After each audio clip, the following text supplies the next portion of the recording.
Week டேஸில் எப்போவுமே வந்து லஞ்ச் கட்டணும் அப்படின்னா கண்டிப்பாக இந்த மாதிரி வந்து காய்கறி தோல் எல்லாமே வந்து அப்படி அப்படியே தான் கவுண்டர் டாப்பில் இருக்கும்.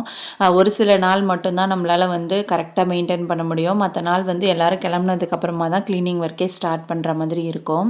9 to 9:30 நல்லா ரிலாக்ஸ் பண்ணிவிட்டு 9:30க்கு மேலே தான் எல்லா வேலையுமே ஸ்டார்ட் பண்ணியிருந்தேன். ஃபஸ்ட்டு வந்து ட்ரெஸ் வாஷ் பண்ணிவிட்டு வந்து அதுக்கப்புறமா கிச்சனில் க்ளீன் பண்ண ஸ்டார்ட் பண்ணிட்டேன்.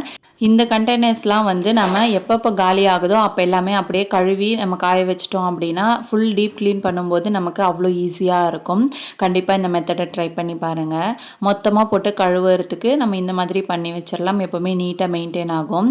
பாத்திரம் கழுவுனது எல்லாத்தையுமே அப்படியே வெயிலில் காய வச்சுட்டு அதுக்கப்புறமா கிச்சன் கவுண்டர் டாப்பையும் க்ளீன் பண்ணிவிட்டு வீடு பெருக்கிட்டு அடுத்து பார்த்திங்கன்னா ஃபுல்லாகவே நீட் பண்ணியாச்சு எல்லா இடத்தையுமே. வீடு பார்த்திங்கன்னா அவ்வளோ ஒரு நீட்டாக இருந்தது பார்க்குறதுக்கு. இது வந்து கொஞ்ச நேரத்துக்கு தான். எல்லாரும் வந்துட்டாங்க அப்படின்னா வீடு அப்படியே ஆப்போசிட்டாக மாறிடும்.